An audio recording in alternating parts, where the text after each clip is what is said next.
pass this one, that's a moment when red is high. Okay, so it's the wave like that. Okay, and then when it pass the bottom, that's a moment when the wave is like that. Okay, so like that, because this one passing this one and then passing this one. Okay, so that's how you get the AC wave. So what is actually happening? The wave is they draw like this, but actually it is the electron being pushed out to Sarawak and then pushed back from Sarawak. How did that happen? You see, we pass this one, you push out to Sarawak.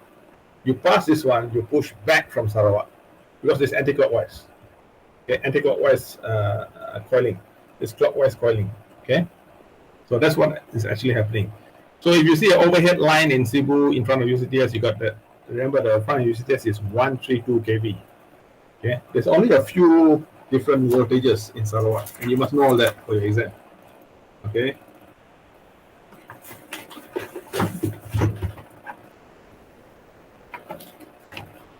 Okay. So, okay, it is the generator.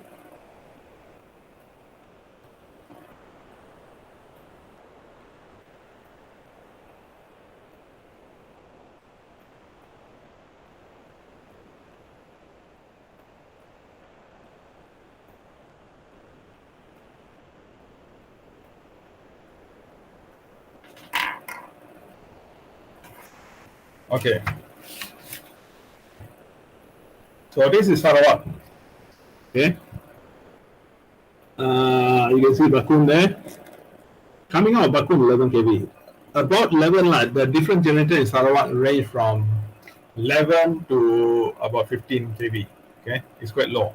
Okay, so it's about 11 kV coming out of here, and then it step up to 275 kV, and it goes all over Sarawak.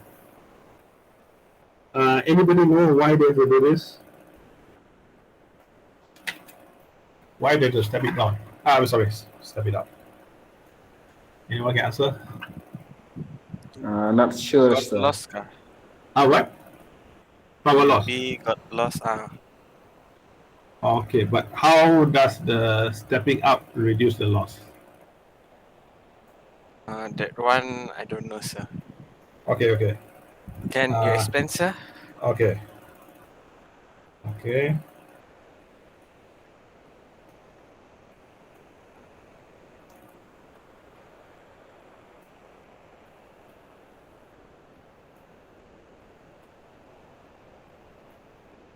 Okay, this one all will definitely come on your exam. Huh?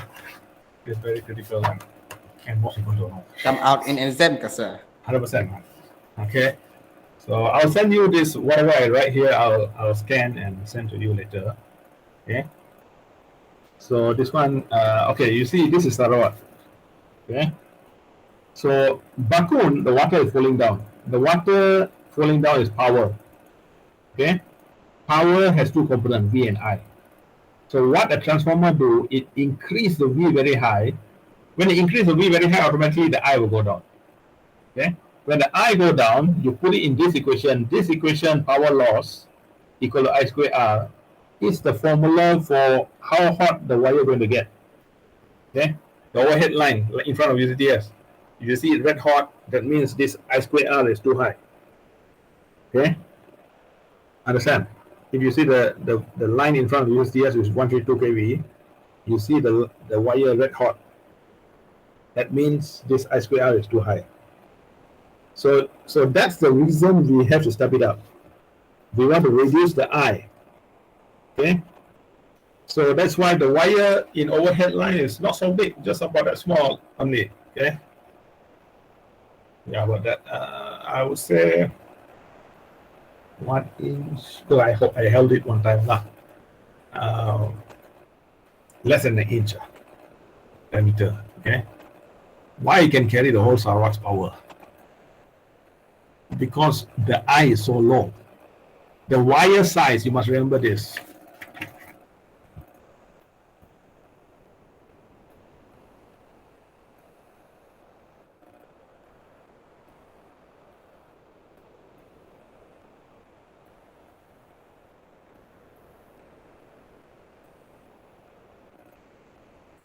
Okay. So in electrical, you have PVIR. You have 4 different things, right? Power, voltage, current, and resistance. But only I determine the wire size. A lot of people don't. I talked to one big Petronas manager. Oh, it should be power. No, it doesn't depend on power. It only depends on I. Okay. Okay. It's very big. That's why I'm telling you, a lot of higher people don't know a lot of this information. Okay.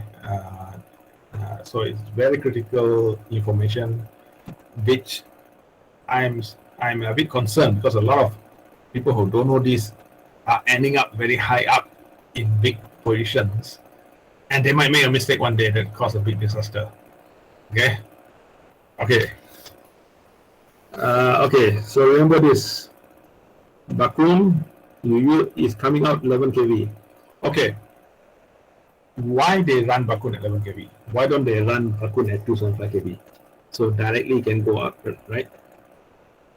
Okay. The reason is 275 kV too dangerous. The human cannot work inside there. Okay.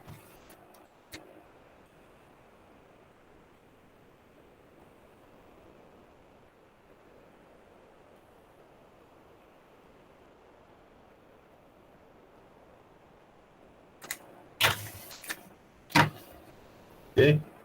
275 kV is too dangerous for the humans. Okay. Because when at 275 kV, you don't need to touch it. In fact, even level, you don't need to touch it. A lot of people don't know this. They say, saya tidak kena lah, dekat. Yeah, they get killed. There have been at least 2 cases I know. One guy, he was in a scrap. I think I told you last time. Okay, he was a scrapyard guy, and then the scrapyard there's a signboard using the tin can. Okay, scrapyard in Malay, I think lah. Okay, bersih buruk. Okay, they put a sign using tin can squash lah, you know. So this guy using a long pole, but there's 11 kV above. Okay, so he's using a long metal pole to put in the tin cans. He got electrocuted. Of course, he's not crazy enough to touch the 11 kV. Okay, so I mean, he survived. What I heard is the doctor, wherever the electric flowed through his body is barbecued already. They cannot leave the barbecue portion inside their body. They got to slice it out. Okay, whatever barbecued already. If not, worms start growing inside there. Okay, so that's what happens when you get electrocuted. Okay, so these are all very critical information. Okay, and you don't need to touch. That guy didn't know he don't need to touch. Saya tak kena. I mean, saya memang jauh dari wire tu. Okay, but you don't need to touch. You flash over. Okay, especially to a pole. Okay, especially to a sharp thing, electric like sharp things. Okay, I think I told you one time. When I first got a job in Cisco, I was in safety. Okay. So my first assignment, okay, a young boy got killed in Miri. Okay, fly to Miri, investigate. So I went to Miri hospital. The boy was still there. The boy was about, I would say, from 1 like that. Yeah, he committed suicide. Climb up 11 kV and touch, but he didn't die yet. He was crying for his mother. Apparently, the mother and father divorced. This kind of thing happened a lot in the oil and gas town because, sorry to say, the father is offshore, mother is okay at home, whatever. So there are a lot of family issues when you don't have a father at home. Okay, so he was crying ma for 3 days until he died. So what actually happened is the electric numb his body, so he don't feel the pain. It's just like a drug into his body, so he cannot feel the pain. Once the pain came in, he dies right away. Anyway, I was looking at the boy. He don't have all the sharp part of his body is missing. His nose missing, his ears missing, fingers all missing. You know, that thing all gone lah. Everything is smooth because electricity will go to all the sharp parts of your body. Okay, so electric like sharp parts. So that's one thing when you work for machines, especially a live machinery. I do a lot of projects lah. Okay, high voltage projects, not 11 kV, but big main switchboard and all that I've done lah. Okay, I haven't done when you want to go to like 11 kV territory, 275. Normally you're super high already lah. You're thinking of $1 million projects. I'm not a millionaire. Okay, I won't be teaching you if I get that kind of projects. Okay, those kind of projects you need very strong political connections and this kind of stuff lah. Okay, okay. Some of you might get this kind of jobs. Okay, Amirul. 1, 2, 3, 4, 5. 5. Amirul is here. Okay. No, wait a minute. Yeah, Amirul, 1, 2, 3, 4. Who is the fifth one?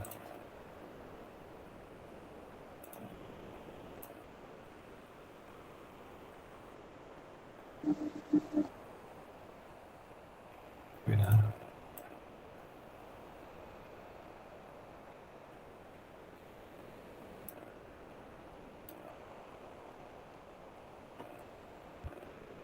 what is this?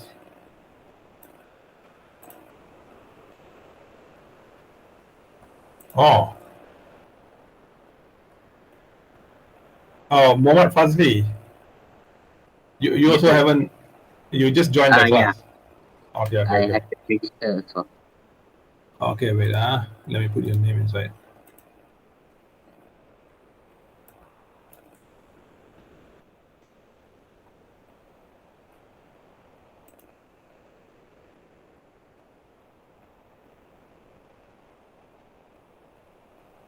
Okay. Okay. So, okay. So this one you must memorize, huh? On this whole page, lah. I'll send it to you. But you see the water falling down. The water falling down of Bakun is a power. The power of water. That power in electrical, when it changed to electric, because the generator changed to electric, right? It has two components, V and I. So you can raise the V very high, the I will come down. Okay.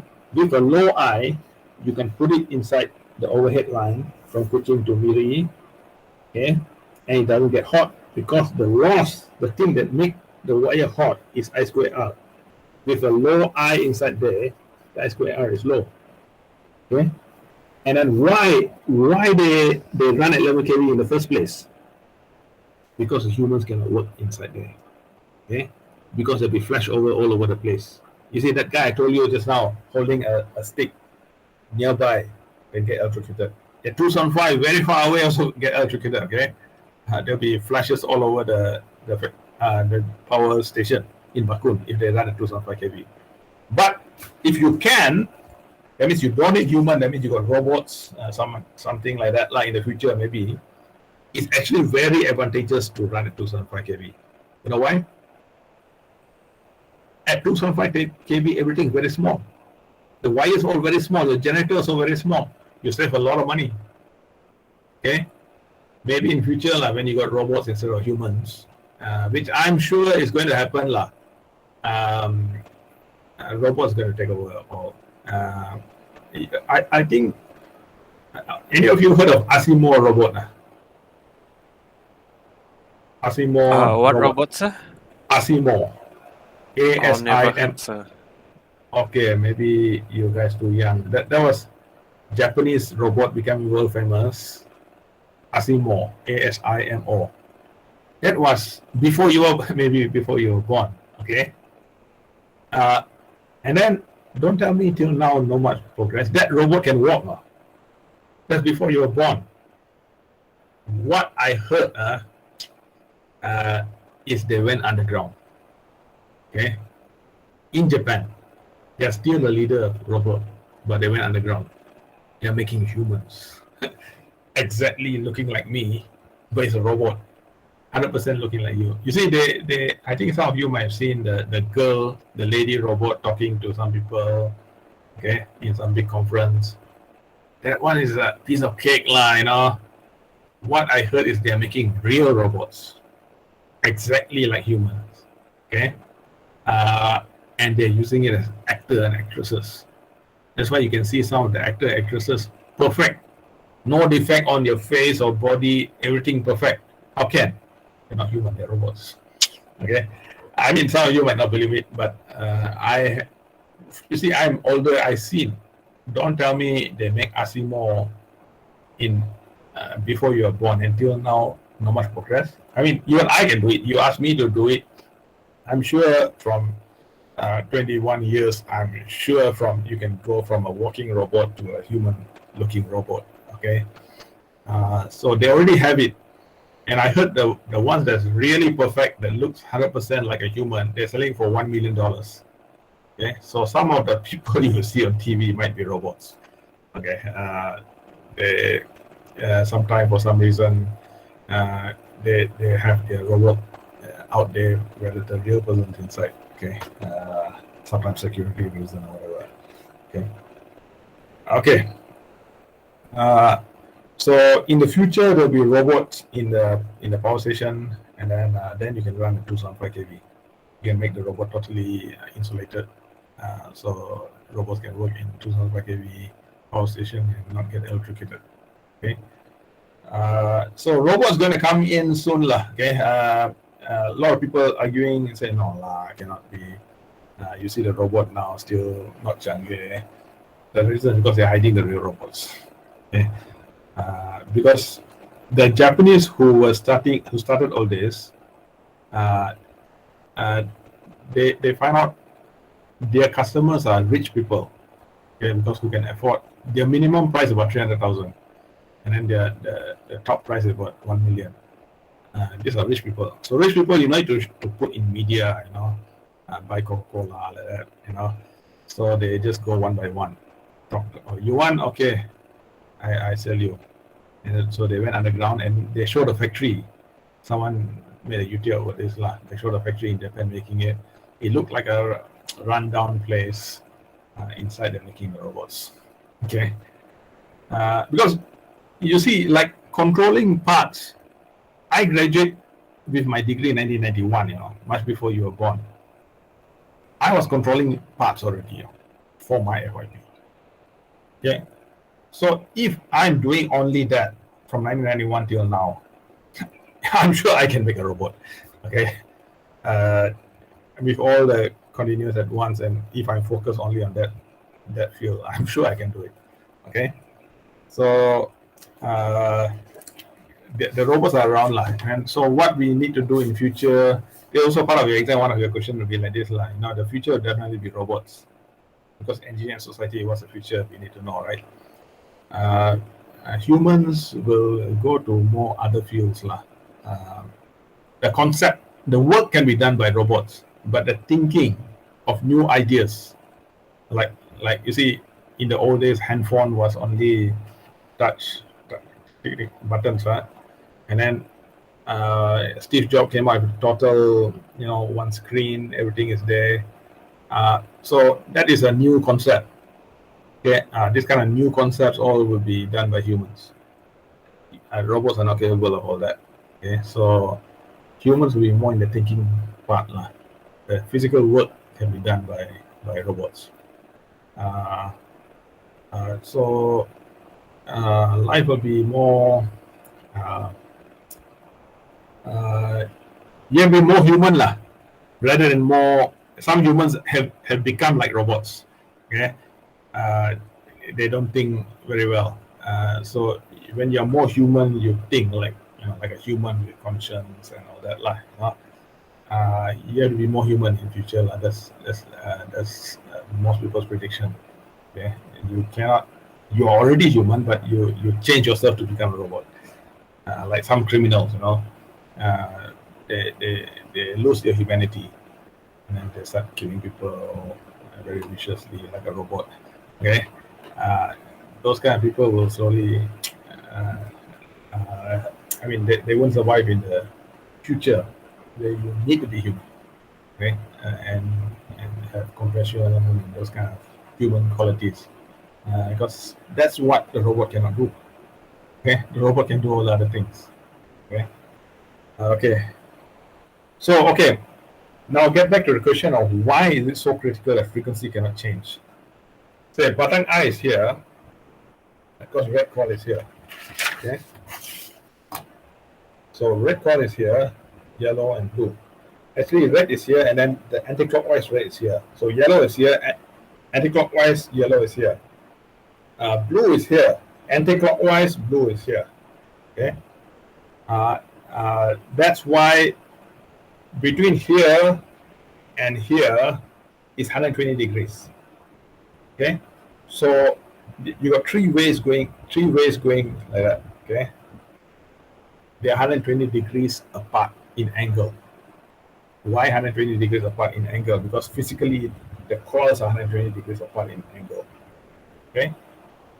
Okay. So what happened if there's a slight frequency change? You see, Bakun is here. At one moment of time, Bakun is here. Okay. Button I is lari sikit here. What happened? Bakun is high. Okay. After step up, become 275 kV, right? This one.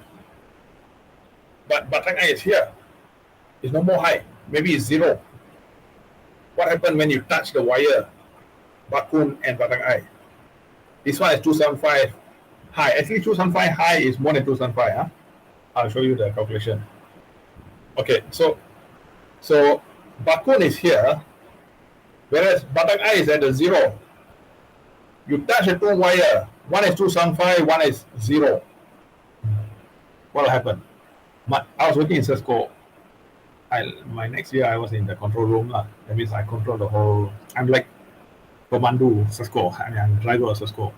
We use a screen to on and off any line in Sarawak. Okay, then different things also we have to do to manage the line. Okay, so we are like drivers of Cisco. Okay, my big boss of that department. Once in a while he came. He's very big boss lah. He's like number 2 level. There's about 5 of them, so he's one of them lah. Okay. So he sometimes come to our control room and he said, you know what happened if you don't synchronize? That's the word they use. If you don't synchronize button I to the rest, button I will blow up because button I is small. Okay, the whole button I will blow up. That's the word he used. Okay, remember that. And maybe I tell you, you remember his words. Button I will blow up if you don't synchronize. This is the meaning of not recognized. You see, this 50 hertz, because Sarawak is running at actually 49.95. So every generator in Sarawak must run at 49.95. But not only running 49.95, that's go. Okay? You can be running at 49.95, but at the moment when this one is here, no use. It must be both here. Okay? This one running 49.95, this also running 49.95, but this is here. Cannot. Okay? It must be both exactly here. Okay, how do they do this? Yeah, that one also, I think I'll ask you in the exam.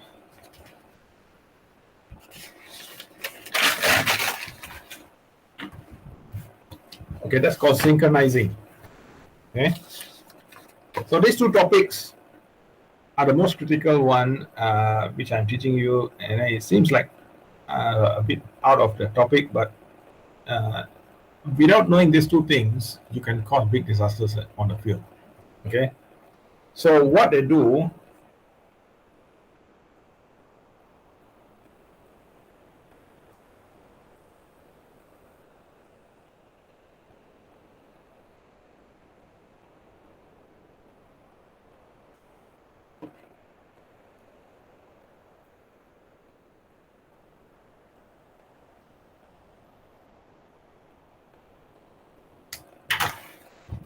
okay, so you got generator 1 and generator 2.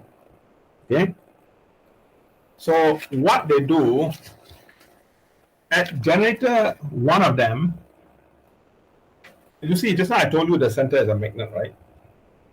But the problem with magnet, when you burn the magnet, is no more magnet. It changed back to iron.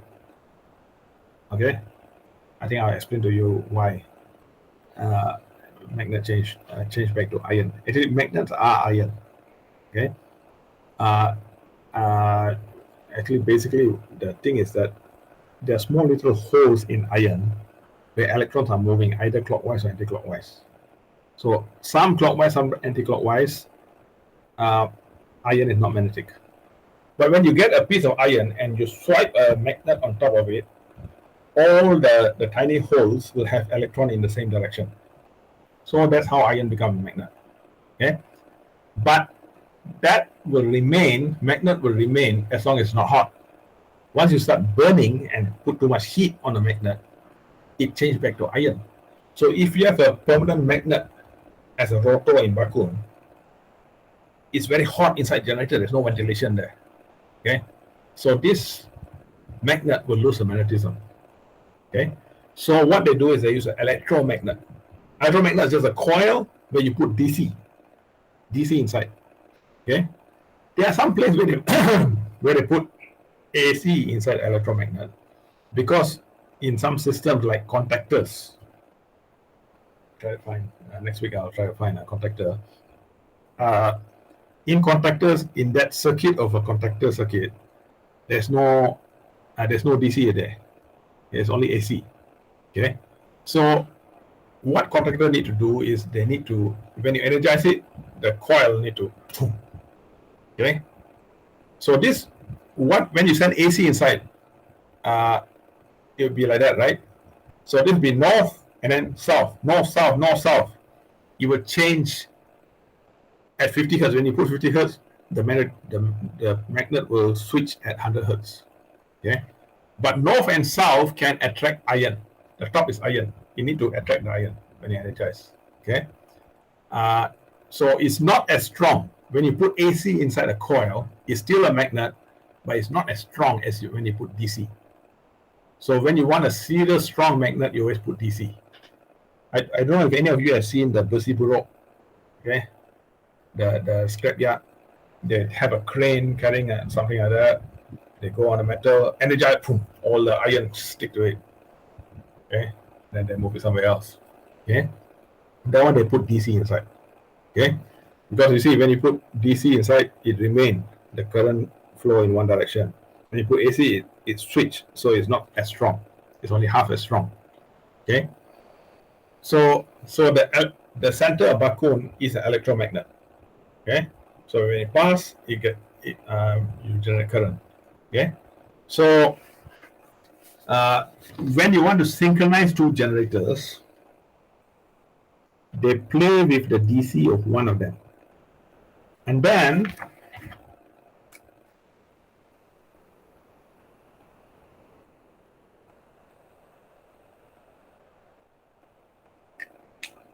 okay, on the lowest wire, they put a bulb, incandescent bulb.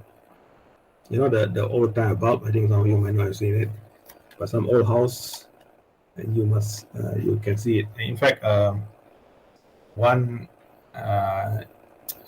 lecturer that I met, he was teaching on class, and I happened to be in the class. He said every house must keep one of these bulbs. You know why?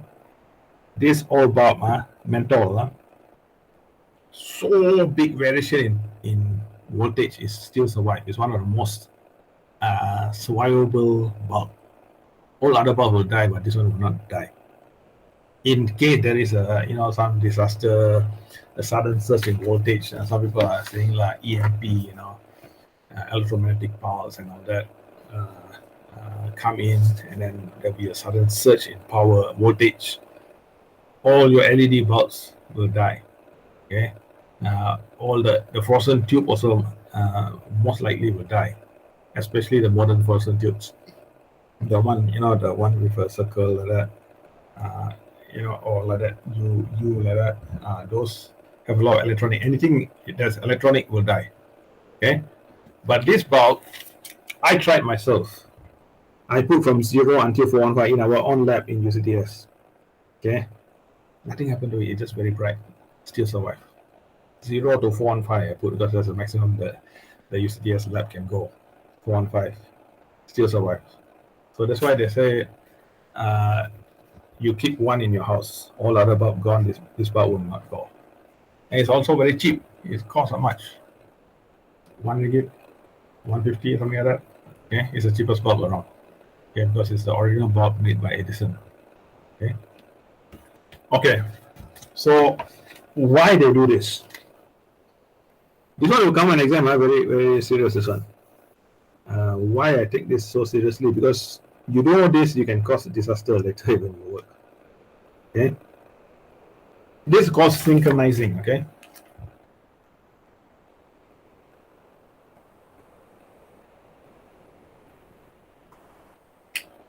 Okay. The word for this is synchronizing.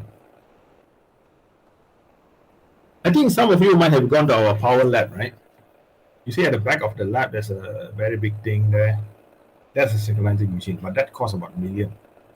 You can do that whole job with this 150 cent, which is what Cisco staff have been doing. In the old days, every town in Sarawak has 2 or 3 generators. Okay, they got a building with 2 or 3 generators inside powering the town. Okay, that's what Cisco staff did, like this, exactly like this. Okay, so what is happening here? When you play with the DC going inside generator, one of the generator, what you're doing, you see, this is an electromagnet. So you play with the DC going inside here. So this one, if you put more DC, this becomes very strong. When it becomes very strong, what happens? Very hard to move. Why? Because this is a magnet. When it generates current here, this also becomes magnet. So magnet, they hold each other, right? So when you put more DC here, this thing will turn slower. The turning of this is exactly the voltage wave, not the current wave, the voltage wave. Okay? So you're playing with the voltage wave. Okay? So what you're doing, you see the 2 waves are like that because the 2 generators are not synchronized. Okay? So the two voltage waves are spaced apart. So what you're doing when you play around, tune up or down the DC of one of the 2 generators, you're making them the same. When it becomes the same, what happens? You see, this is the wave and this is time. When they are same, there's no difference. You see, when it's not the same, there's a small difference between the 2. That difference is what makes the bulb light up. That small difference is what makes the bulb light up. Okay?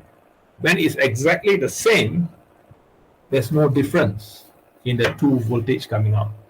So there's no difference in these 2. That means the bulb will not light up. Okay? Bulb will not light up. So one guy will be standing by joining these 2 generators and be watching the bulb. When the bulb, no more light, off, on the switch to join the 2 generators. That's how you do synchronizing. The one behind our power lab on building 8, right? No, building 9. Okay, that one is $1 million, very expensive thing. But you can do the same thing, which is what Cisco staff have been doing all the years, like this. For example, you must give me this back, okay, and describe exactly how it works, synchronizing. Okay, so you cannot join 2 generators until you synchronize them. So it's not only, wait, we get some weight. Okay, it's not only their same frequency, they must be exactly the same spot.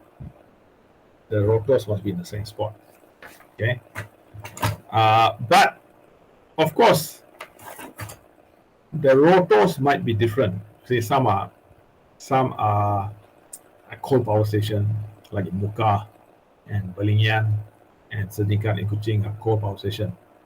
Some are hydro power stations. They rotate not exactly the same, but the current they generate must be the same. Okay, so the coal power station will rotate at exactly 49.95, which is the frequency of Sarawak. Okay, But batang I will not rotate at 49.95 because the hydro is not so powerful that it cannot turn at 49.95. Okay, so what they do is they have to use gearbox to sorry. They don't. They use gearbox, but mostly they use different number of poles. Okay, because the formula for generators.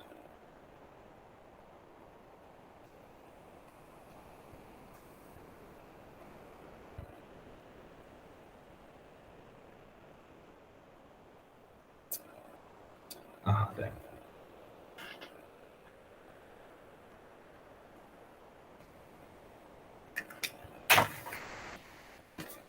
Okay, the formula for generator is this one.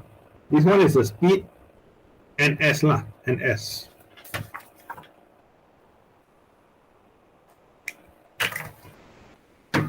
Okay, the speed in RPM is 120 F over P. P is the number of poles. Okay, so what is a pole?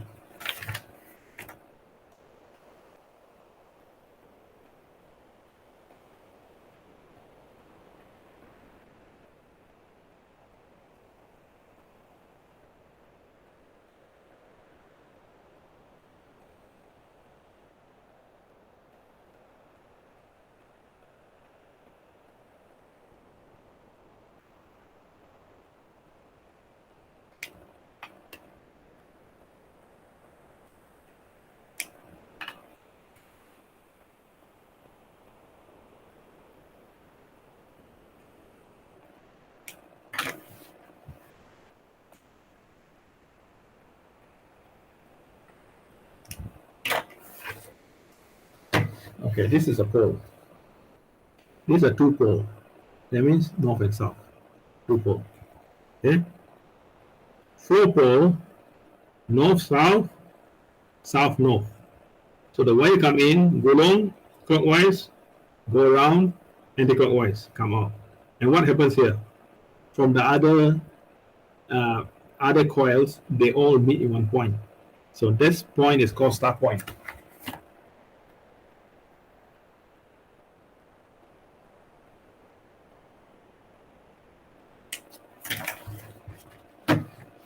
Okay, this point is called the start point. Okay,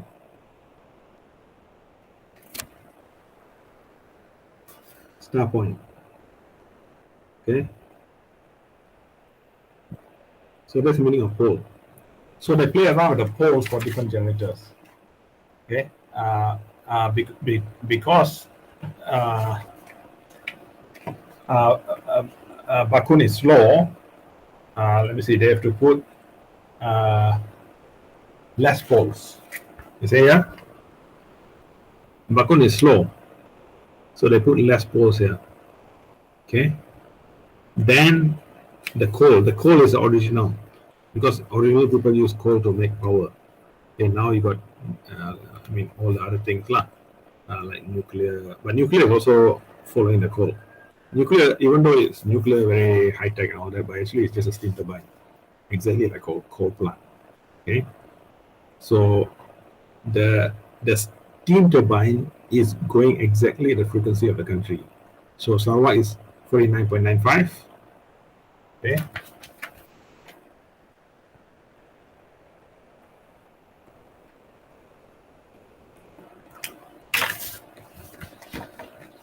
Sarawak is 49.95. That means all the steam power stations, which is like all the coal power stations in Sarawak, or if you have nuclear, it will also be 49.95. It's actually rotating at 49.95. But because the Bakun cannot turn as fast, they reduce the number of poles. As in this case, they have to reduce the number of poles to get the same NS. They reduce the number of poles to get the same NS. Okay? Understand this one all, huh? I'll send you this notes later. Okay? So this thing is very important, lah. What I'm telling you so far, 100% all come on exam. the synchronizing, why they have to do the step up. Okay, so the two basic things I'm telling you so far: the synchronizing and why they have to do step up. Okay. Okay.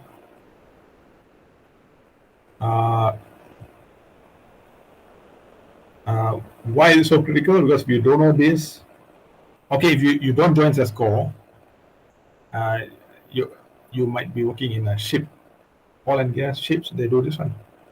I have a student who was working in Argentina. He's a guy from Kuching, working Argentina oil and gas. He told me he do this one. That's how they join generators in the oil and gas ships. They're using a bulb. Even though oil and gas is supposed to be quite rich, they can buy an expensive thing to synchronize because they got machines now to do all this. But the oil and gas, despite being rich, they prefer this simple method. Yeah. Why? It's simple.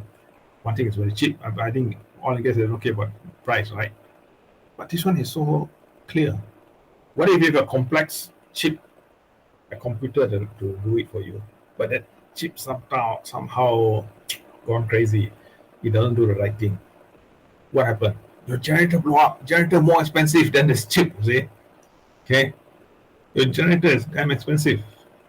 The chip maybe a few hundred ringgit. Okay lah. I don't know how much UCTS bought it for, but maybe more than that. Maybe. Okay. But generator is much more expensive. Okay. So they still prefer a bulb. Okay. Of course, this is only for low voltage, high voltage generators, 11 kV. You cannot do this lah. Okay. Most of the small towns last time, the SESCO power stations in every town, they do this one. Okay? Because they are generating at 415. Remember our voltage 415. Okay, so let me show you. See the voltages used in Sarawak. Okay, it start with 415.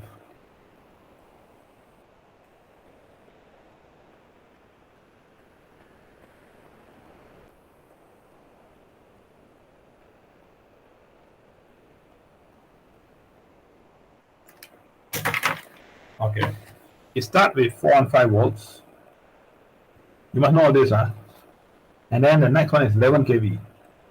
Next one is 33 kV. Next one 132. This is one passing UCTS. The line in front of UCTS gate, that's 132 kV. And then you got 275, which is the main grid line. Okay. So now we have two grid lines. Okay.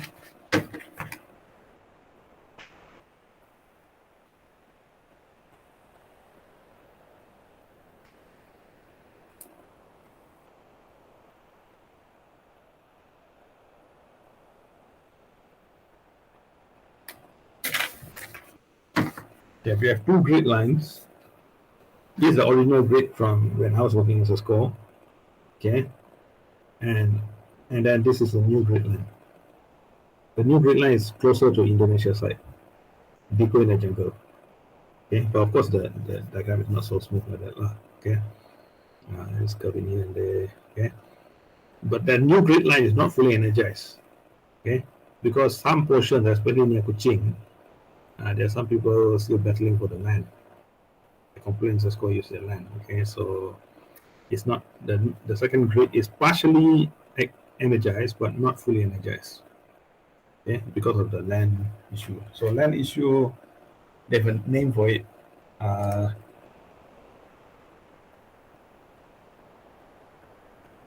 These things all you need to know when you go for IR interview. Okay, way leaf. Okay, that's a word SESCO use for people complaining about the land. You want to build your overhead line there, but people complain. They say that's my land, so that issue is called way leaf. Okay. Okay, sir. Okay. What SESCO rule was very strange. Let me show you SESCO rules. Okay.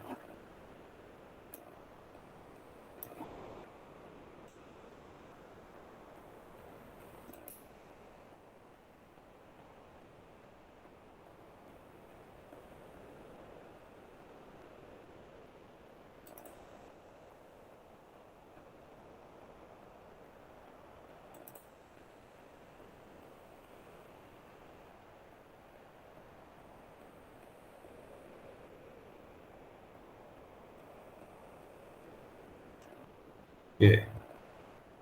So, any of you taking the UCTS YMAN? No, No, sir. sir. I would encourage you to take it because it costs a lot of money, but you can easily make up the money lah. You know, the last guy who just got a job in Cisco, his gaji is like almost 7K. Okay, straight out of UCTS. Oh, look at his name. Yeah, he's half Indian, half I don't know, one of the orang Ulu races, Kenya or Kalabi or something like that. Okay, it's almost 7K per month. You know why? He's working in Ballet Dam construction. It's a contract job, but you don't have to worry about contract. In fact, I heard all new stuff in SAB are contract anyway. Okay.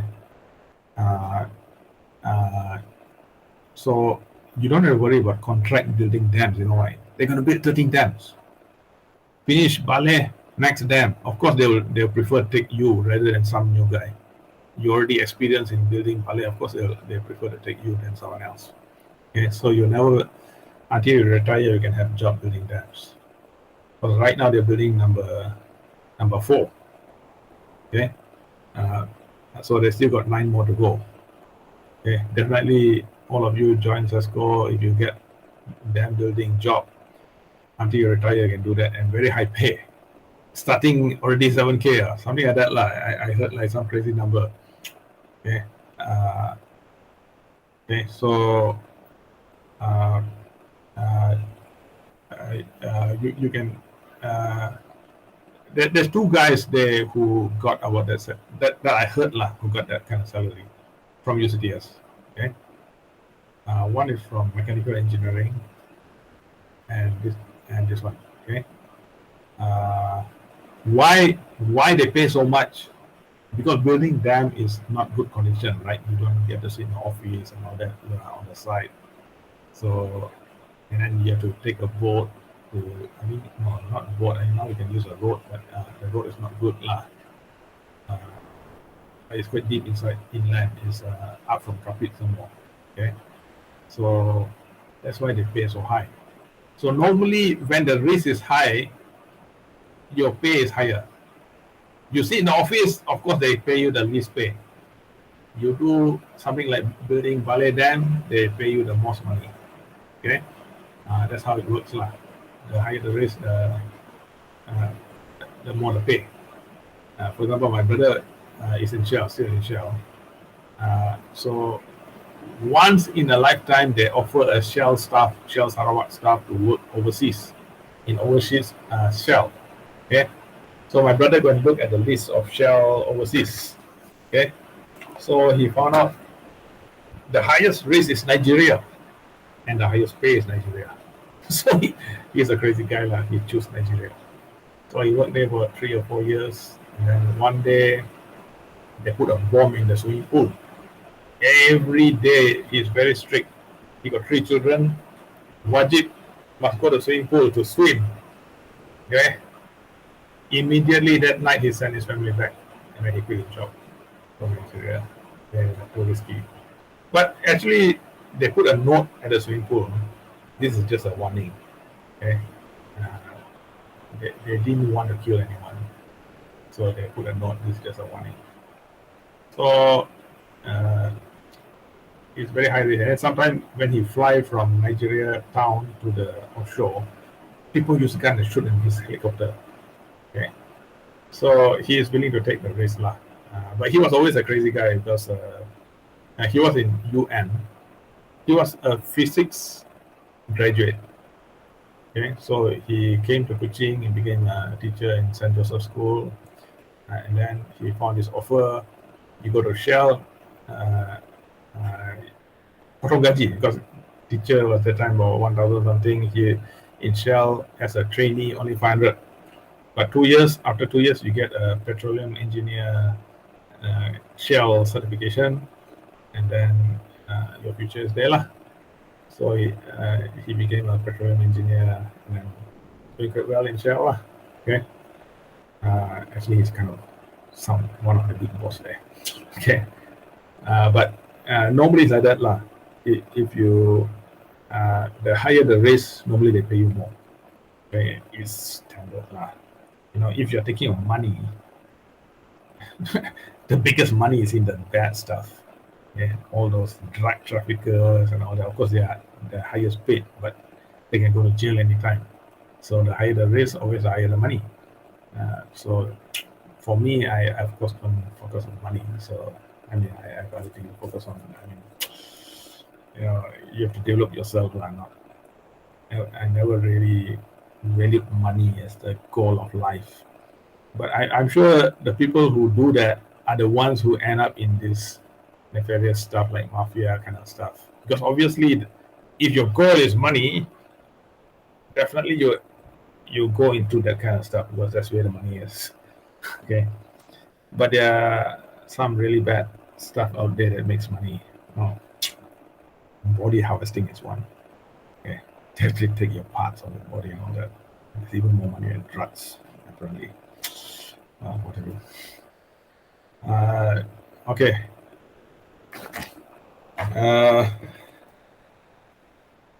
So this one you must know all this. Let me repeat one more time. Okay. From Bakun, they produce 11 kV. All of Sarawak generators between 11 to 15. So I just say 11. 11 is what comes into your house. Okay. Your perumahan, your housing estate, the incoming substation is 11. Okay. So in your incoming substation of your housing estate, you can go near and don't die. So it's a safe voltage for human as long as you don't touch it. Okay. So 11 coming out of Bakun, it got stepped up with a transformer to 275 kV. And then it goes through Sarawak. Why they do this? Because the power of the water is, when you change the electrical, there's two components, V and I. You put the V very high up with a transformer, the I goes down. When the I goes down, you put it inside the loss formula, that the thing that makes the line hot or red hot, the loss is very low. Okay, the loss of Sarawak is only about 2%. Okay,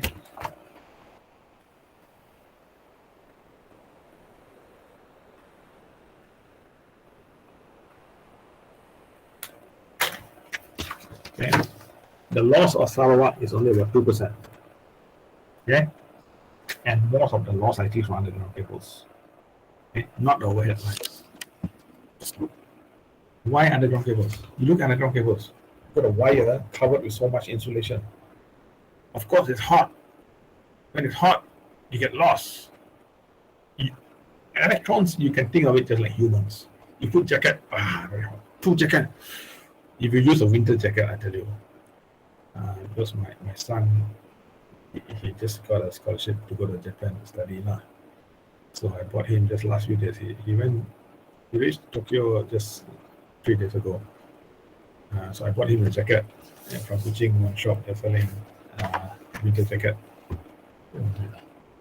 There's only one shop in the whole Kuching selling winter jacket. Viva City. Viva City Patson. Okay. But it's a serious jacket, serious winter jacket. Because I studied in US. But the jacket is so bulky, so he cannot keep in the luggage, so he had to carry. So Kuching the KL, by the time he reached KL, he went to the hotel, he opened his jacket, sweating, 100% sweating. Okay. It's very effective to keep the cold away. Okay. So you put a jacket, it's very hot. You put 2 jackets, very hot. 3 jackets, I cannot stand. What happened when you cannot stand? You shake, cannot stand. Electron shaking is the R. The R is the electron shaking. Okay? Understand that, Electron not shaking is low R. Electron shaking, more R. Shaking like that is very high R. Makes sense, you see. Electron moving like that, very low R. When it moves like that, it's longer linear distance, right? That's why the R is more. When it moves like that, it takes longer to reach the other side, right? You can't go like that. Of course, it takes longer to reach the end. Okay, that is the R when electron shaking. So there are certain things like superconductors where the electron doesn't shake. It's not little lower.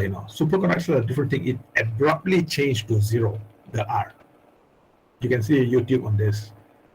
They see the resistance like that, and then when you get the material to reach superconductivity, in the circuit you put a superconductor, but it's not superconductor until it reaches a certain temperature, right? So that you can see the resistance like that, and when it reaches superconductivity, just drop to zero. It's not low, it's zero. Okay, that's the meaning of superconductor. It's not low. When you cool down, it is low. Say this is a wire, you cool it down, the resistance will go down like that. Okay, but superconductor is different. It go to zero. Okay. So electrons in an underground cable are covered with so much thick plastic. Of course, it's lost. I tell you, I'm not a supporter of underground cable at all. Okay. If at all, I'll never use underground cable. Even the wiring, the old village wiring, the kampong, is on the wall. I don't know if you've seen it. In the old days, they have it on the wall. They clip. That's the best one because it's very cool and very easy to troubleshoot. Also, you can trace your wire on the wall. Okay. Later, they put in conduit. It's very hot. Conduit also they put inside the wall. Super hot. You imagine you're in your room now without a fan. Without this fan, I cannot stand. At least today is a cool day. I think all of you are in Kuching, right? I said Gerald. Yeah. Kuching raining or not? Just finished raining. Oh, okay. Yes, it will mostly raining the whole morning. Okay. So okay. So underground cable is super hot lah. Okay. You imagine you're in a room without any fan, especially because I'm in a double-story house and this room is upstairs. I tell you, without fan, I cannot stand inside here. Okay, it's like an oven. Okay, I don't believe in aircon. I mean, I try my best. Even I go to a hotel traveling, I open the window somehow. Yeah, I cannot use aircon, but I must have fan. I cannot stand. Okay, so you just remember that wire is just like humans. The more hot it is, the more loss. So just now I told you, Cesco's loss is 2%.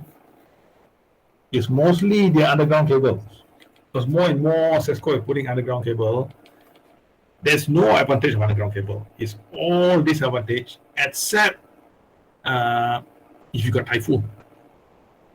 But if you have no typhoon in Sarawak, so it's a total waste. Okay, but you know what's happening. You must know. When you're an engineer, you must know all aspects of engineering, even the political side of it. Okay, you see, the underground cable can cost about what's the value? Let me show you the value.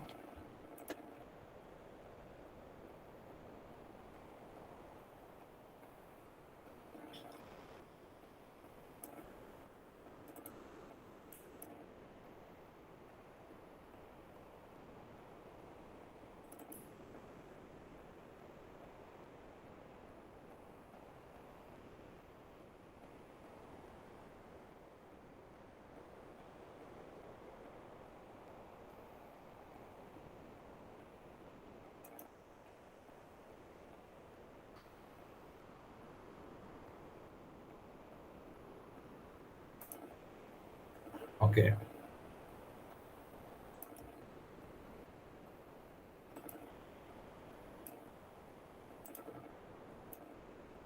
Okay, it costs 8 times higher than overhead lines. Okay? 8 times. So what's the meaning of 8 times? Okay? And lifespan is only half.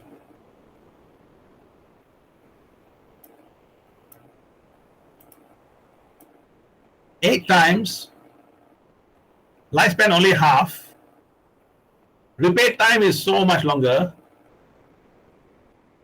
So it's like 1 week. When you got underground cable fault, you take 1 week to repair versus 3 hours for overhead line. Advantage, beauty, and can stand typhoon, both of which we don't have in Sarawak. I mean, beauty we have, okay? So disadvantage, but you look at these 3 disadvantage. Contractor love this thing. This is a 1 million job. Suddenly the project become 8 million because using underground. Okay.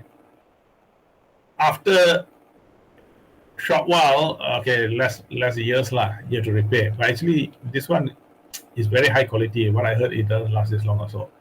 Okay. It half the lifespan. Half lifespan also very good. Contractor love this very much. Can repair, got jobs some more. Repair time. You know you can charge much more. 1 week of charge of contractor work versus 3 hours. 3 hours you charge so much. 1 week you can charge so much more. Okay. So who likes this? That's why I tell you about politics and economics. Contractors love all those numbers. Okay. You know, one of my business is I go around Sarawak teaching contractors, because contractors need to attend a course, electrical course, especially electrical contractors lah. But even civil can come to my class. I teach them electrical, and then they get points, so they can renew their license. Okay, so that's one of my business. Okay, so I was one time teaching in Miri. So all the contractors of Miri suddenly came to my class, all the top guys. Because last time I talked to them, this one they talk, this one do this project, all the electrical suddenly decide to join together, come to my class. And I was telling them all the bad thing about underground cable. And one of the top, I know he's the head honcho of all the electrical contractor of Miri, he hands up. There's one advantage of underground cable. I make a lot of money. Okay. So the only purpose of underground cable is make a lot of money for contractors. Okay. In Sarawak. Of course, beauty is another thing. But I mean, is it worth it, the beauty with all the problems? I tell you, the problems are massive. Okay. The price is crazy, 8 times price. And the problems are more than those numbers. Those numbers from US. Our problems are much more because we are very wet environment. They tend to fail very quickly in Malaysia. Okay. And then another thing is underground cables, they don't even install it properly. Okay. Because I work with senior guys who was on the field all like 20, 30 years. Sometimes they put underground cable on a rock. You're not talking about short time, you're talking about years. So if a rock will push it, you can try it. I already tried testing out in our lab in UCTS. A wire, you squeeze with a plier, then you check with a meter to check the plastic. It's called a mega meter. Okay? Actually, it's the real words insulation tester. Okay, but in Sarawak, everyone call it mega. Actually, mega is a brand of that instrument maker from England, but everyone call it mega here. Okay, so it's checking if this plastic will leak through or not. So I, in the lab in front of all the students, I go and press this one very hard. Hey, suddenly leak. You can see the meter.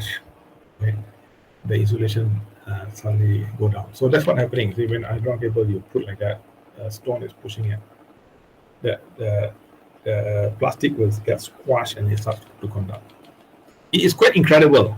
I mean, it's a great invention. I told you people in the scrap yard, they didn't touch the wire, also can get electrocuted, right? The underground cable, 33 kV, is only about 1 cm, of plastic. 33 kV from here to here, 1 cm of plastic. So it's a very incredible invention, but it has too many problems. The heat, the damage, the cost. Okay, it is a terrible idea. But you see, contractors love it, and contractors are supported by politicians. Politicians also love it. Okay, they also get their share of it. So that's how it works lah. Hopefully one day we can get out all this corrupt culture, but that's how it works. I think worldwide, that's how it works. So that's why it's being pushed. The country is pushed to underground cable, okay, because normal business is like that. But Thailand, the king is a boss, and the king of Thailand has been a king for a very long time. They've never been conquered like us. We were conquered, became British colony, become so many different countries colony, right? Dutch, and I mean on that side here, yeah, here we only English, right? Okay, so but in Thailand, the king was never conquered. So the king is super rich. I heard the secret is that he is one of the richest people in the world because he has been king for a very long time. Okay, so the Thailand big boss is a king. King don't need this corruption money. That's the advantage of king, I guess. No? Someone who is above the corruption is maybe a good idea. I mean, of course, I don't really support king so much, but if you look at that one advantage where the king is above corruption, that is a good advantage. Okay, and that's why in Malaysia also we have a king. Right now we have upheaval in our politics, and then the king try to make sure things are stable in the country. Because normally they are corporation, they don't take corruption money. Okay, but the Thailand king is super rich. No one can give him enough money to corrupt him because he's one of the richest men in the world, probably the richest. Okay, so in Thailand there's no underground cable. If you look at Thailand, there's no underground cable. But you know what? The electric system, the internet service, the best in Southeast Asia. Of course, like Singapore is a different story. They got a lot of money, so they can get. Even though they go underground, they can still give you good stuff. But Thailand, outside of Singapore, is the best internet service. My friend was working in Times Engineering. He's a Kuching guy, but moved to KL. So he worked for Times Engineering. So they promised the customers so many nice gigabyte of data. Okay, end up you get so little. You know why? He himself told me they're going to put all the cables underground, the fiber optic cables underground, the switches underground. They get flooded. They don't have signal. Okay, so underground is a very bad idea for a wet country. Okay, it might be okay for a dry country like Europe and USA, Japan, China. They're quite dry. Okay, but not a wet country like us. Okay, so Thailand king banned all underground. So if you look at Thailand lines, you can see.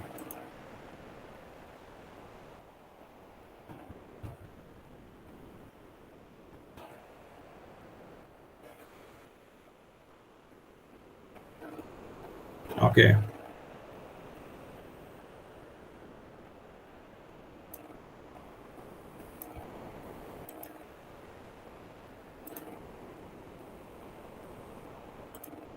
Look at this.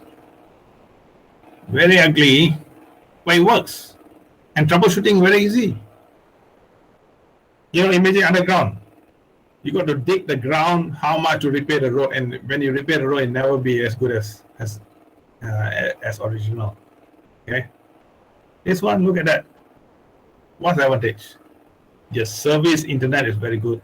The power line on top here is power line, right? Perfect. The road, perfect also because nobody is digging the road. Everything is on top. So this one in Thailand works. Look at that. I mean, they ask once in a while like this, but even this, I tell you, is far cheaper to repair this problem than to dig all this underground here. Imagine you dig all this ground here. You got to put a cement, put a road, everything. It's far cheaper to repair all this.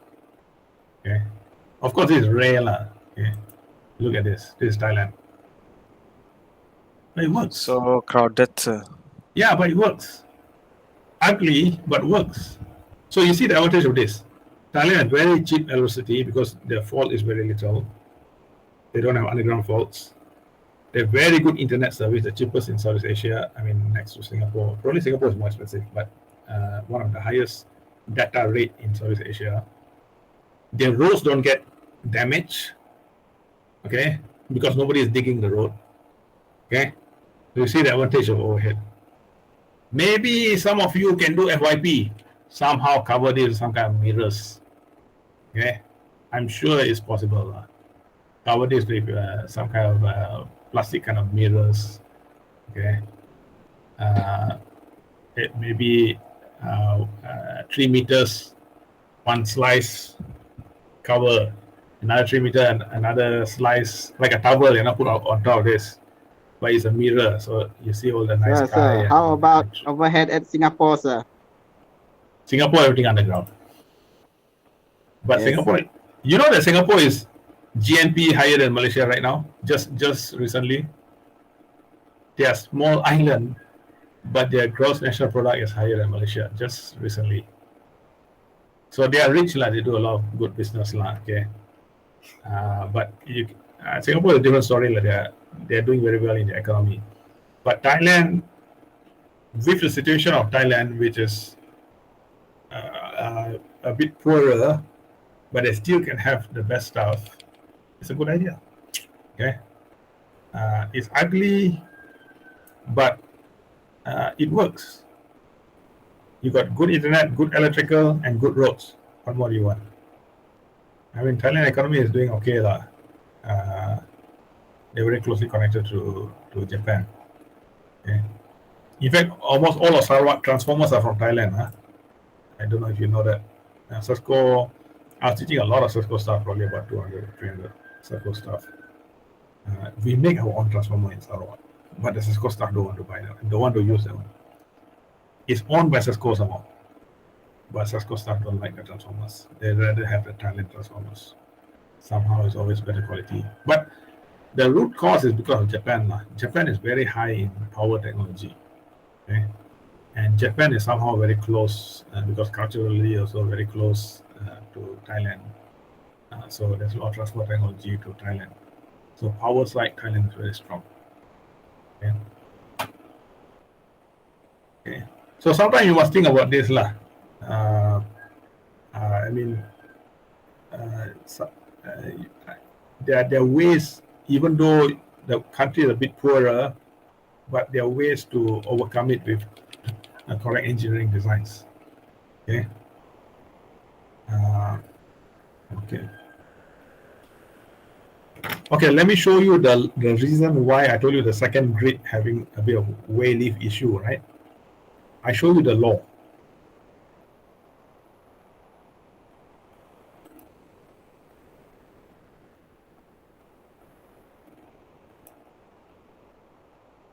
Okay, you can read this. This is a law exam.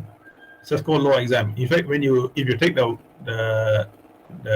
UCTS Wyman, you have to go through this law exam. It's objective 70 questions. Sorry, I think it's 100 questions, but you have to get 70%. Okay, it's really strict. Must be exactly 70%, because I checked my students' grades. 69 they fail. They don't want 69. Must be 70. Okay. So you look at this one. What shall a licensee do before entering on any land other than state land for the purpose of installing any system of distribution of energy under the electric ordinance? Electric ordinance is a law taking care of the electric system of Sarawak. Okay? It's a Sarawak law. It's not a whole Malaysia law. Sarawak has two laws different from Semenanjung and Sabah. Sabah basically follow everything Semenanjung. Okay, only Sarawak, we got two, now we got three. Okay, three laws. That means the electric ordinance, the labor ordinance, and recently, just very recently, they made a new telecom ordinance also. I don't know how.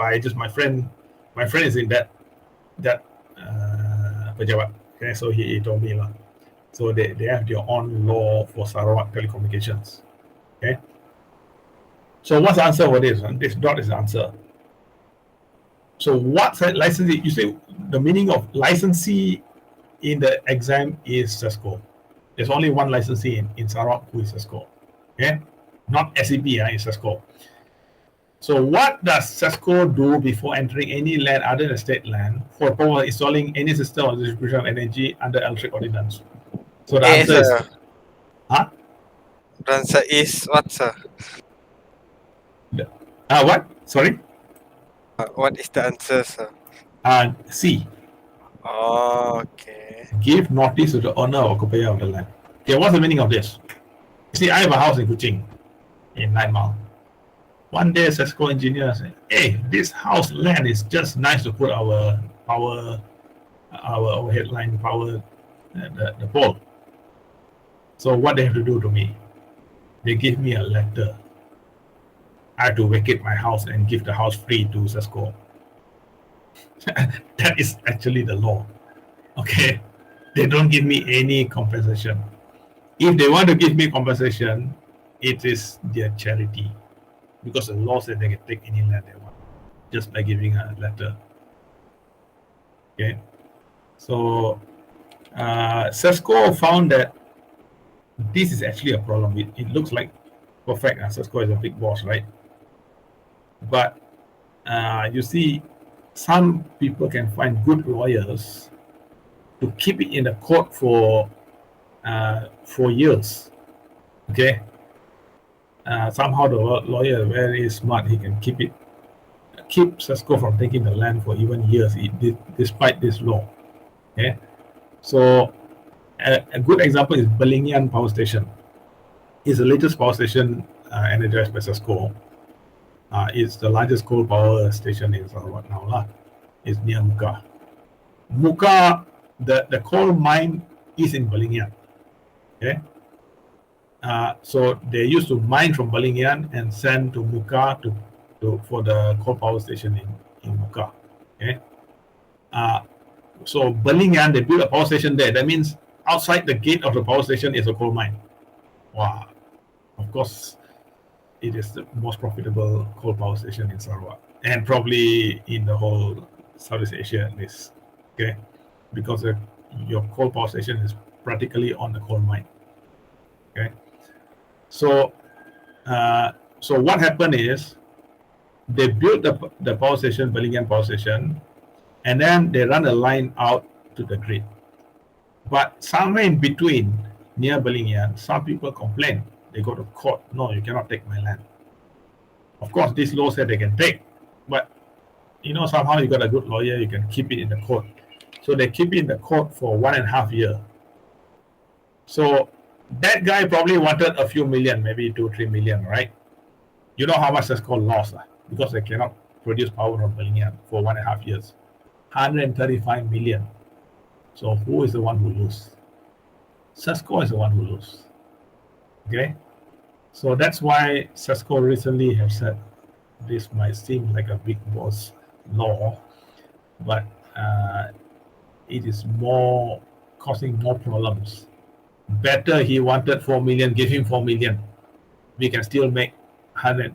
They lost 135 million, right? They still can make 131 million profit over that 1.5 years. Okay, so now they are going that mode. Give properly the compensation, and then you take the land properly instead of fighting using this law. Okay. Recently they've changed to that. Okay. So that's why in Bakun they displace the people to go to other place so they can inundate the land. They're using this law, and then they give them whatever Cisco feel is okay for them. And then they were not happy. I met people from there. Wow, very angry. Oh, burning red hot. So I think probably they were given the money, but on the way from the Cisco all the way to the people, siphon here, siphon there, and the people don't get much. So they were very mad. So now they are doing more justice. Okay, so they're giving people what is really deserved. Okay, they stopped using this law actually, which made the boss of EIU a bit angry about Cisco, saying, "No, the government support Cisco, okay, to don't use this law anymore." Okay, because Cisco said, okay, like I told you, the Belingan power station is just one example, right? The total stop project due to this whale leaf issue is about 2 billion ringgit. Okay, 2 billion ringgit. Cisco is a big company, okay. Yeah, so it's 2 billion stop project due to whale leaf issue. Okay, so now they changed their rule and just give properly. That they want 4 million, give 4 million lah. I mean, of course, they must justify like really 4 million. They have their own, what they call bankers who go and judge how much the land is really cost and all that. Okay, if you can justify properly. So justify properly is very important. If you are the owner of the land, you must justify properly. Okay. In fact, right now it's quite bad, like how they give the money.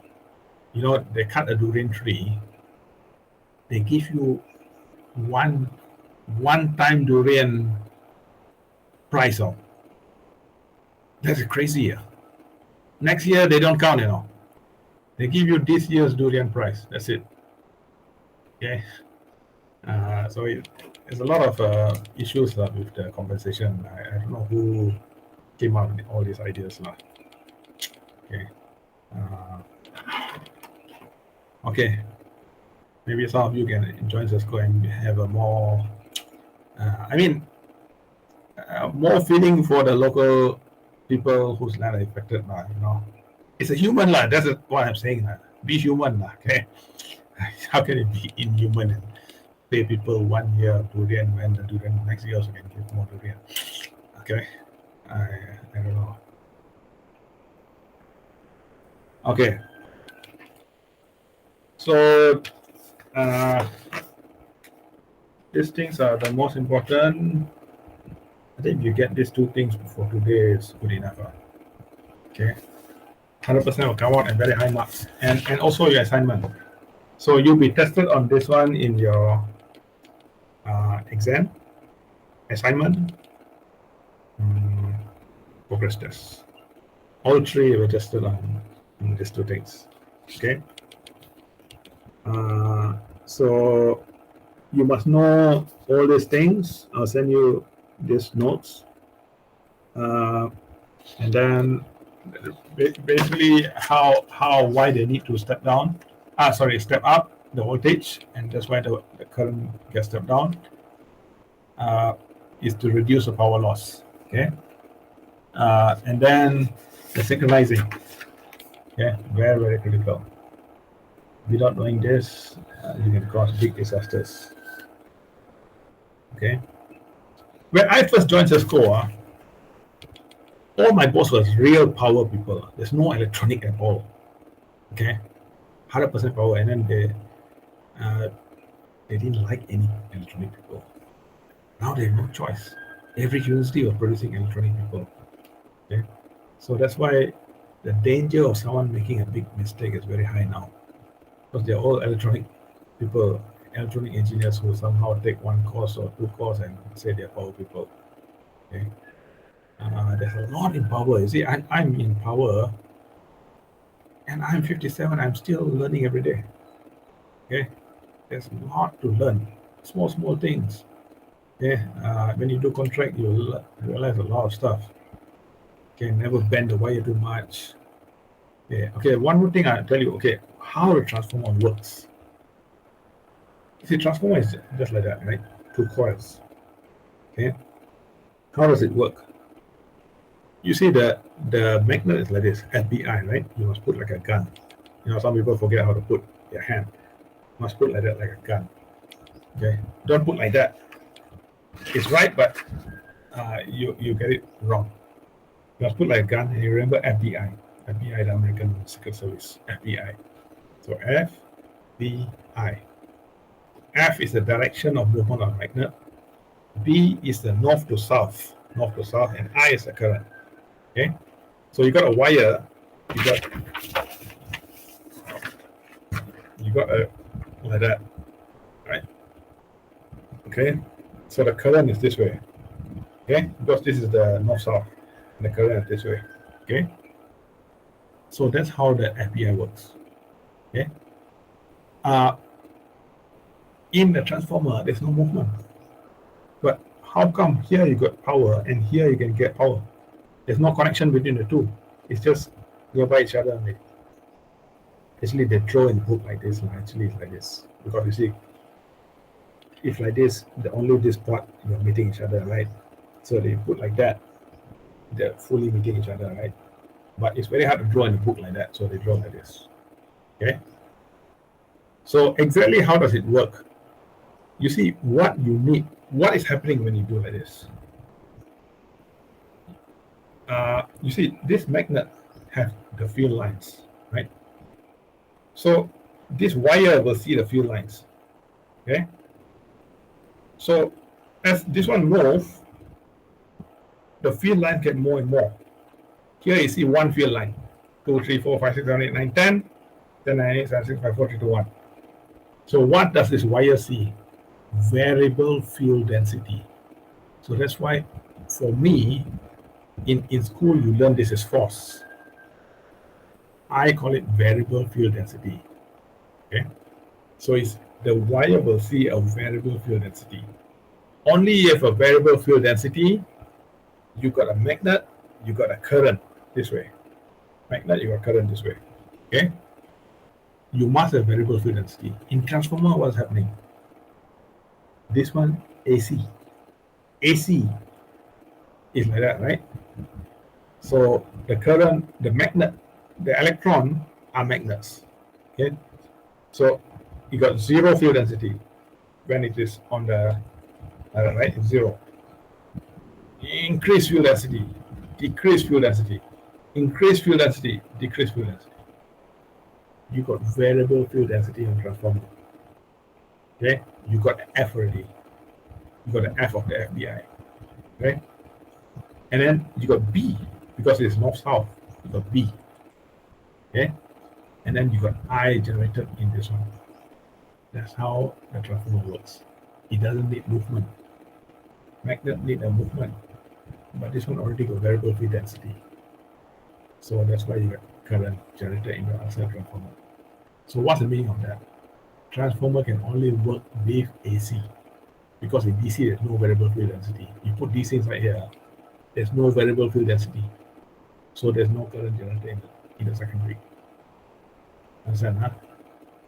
So this knowledge must be, there's 3 points where you can use this knowledge. One is transformer, how transformer works. The second is this one. Okay. The third one is in AC, the current doesn't flow in the center. It only flow on the outside. How did that happen? It's called skin effect. Okay.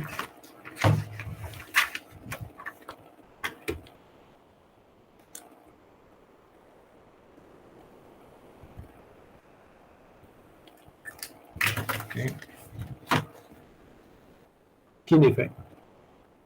What's the meaning of that? In AC, current only flows in the outside. Okay, in the outside, it doesn't flow in the center. Why is that? You look at one particular point of a wire, so this is an overhead line. You look at one tiny point. What's happening in that tiny point? Electron will be moving here, move there, back. It's moving back and forth, right? Okay. At this point, say the electrons are magnets. Yeah.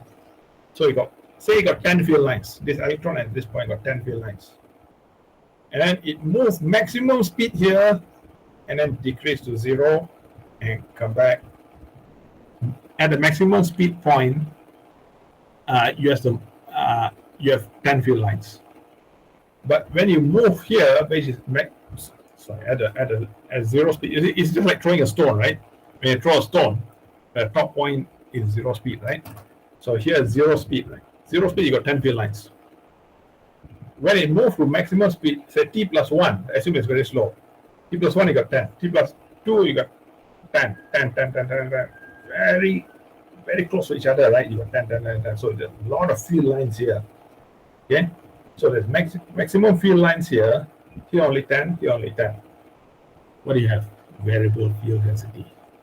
The variable field density, you got a movement of electrons with variable field density. Each electron is a magnet. You got current generation. So where does it generate? You see, generate this way. Some electrons are pointed that way, so it generate there. Some like that, so you got current being generated inside a wire that is going out of the center of the wire. That will push the background electron also outside. So all electrons only flow outside. So skin effect can also be explained if you don't look at this as F, but variable field density. That's why in my book, now I wrote a book, you can put my name in and put book and find my book, electrical book. Okay. In my book, I don't call this F, I call this variable field density. Okay. With the idea of calling this variable field density, you can explain three things. You can explain the generation, you can explain the transformer, you can explain the skin effect.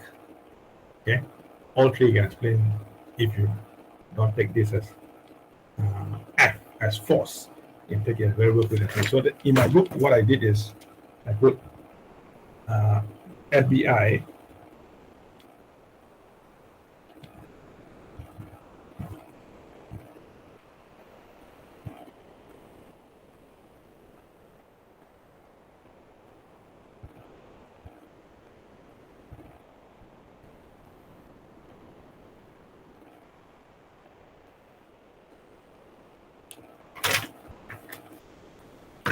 So in my book, I do like this lah. F, I name it variable field density. I bold this one lah. Capital F, so it's still F lah, but it's field. Okay, not force. You take it as force, you can only explain generation, you cannot explain transformer. Okay. Okay. Okay.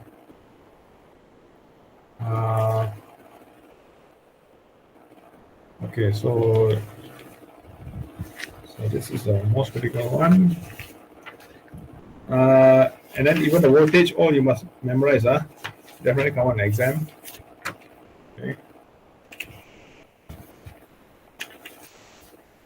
So these are the voltages.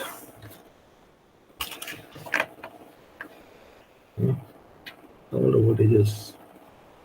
415. Okay, what is 415? Why not 240? Because in your socket point is 240, right? Okay.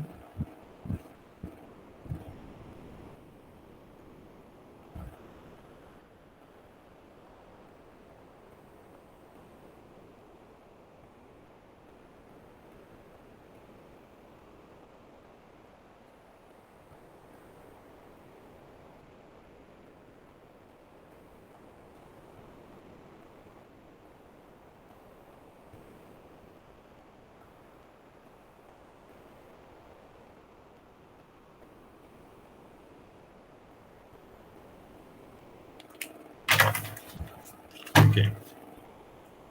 Red and yellow is 415. Okay.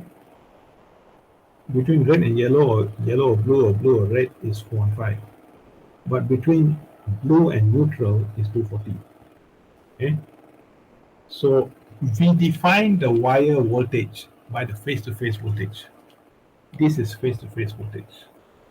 So all these are face-to-face. Okay. So wire voltage is defined by the face-to-face voltage, not by the face-to-neutral voltage. Okay, so that's why we call it 415. Okay, so how does it work in your house? This will go to, say you are a rich man, you got 3 phase in your house. This will go to the front hall.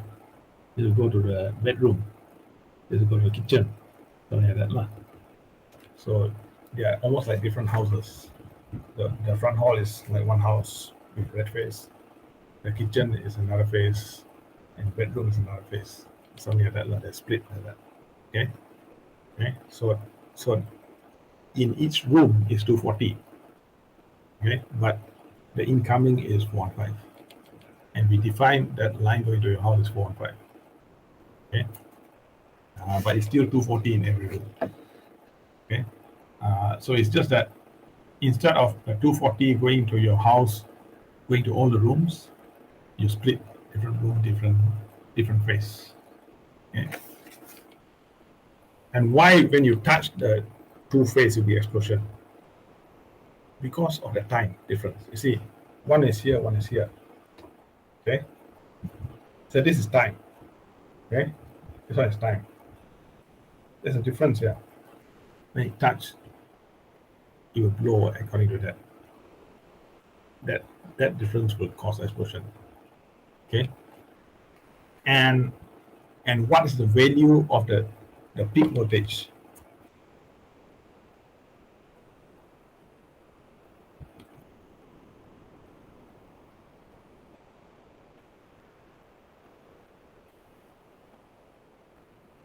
Sorry.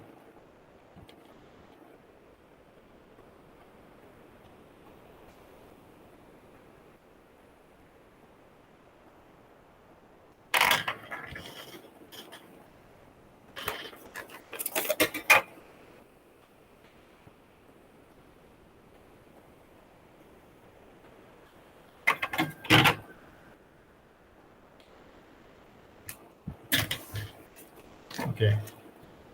The V here is 240, but the peak is the 240 divided by 0.707. So how to remember? I just remember last time one of the first Boeing aeroplane 0.707. It's called 707. So that's how I remember. Okay. So the same thing for any other voltage. If you got 275,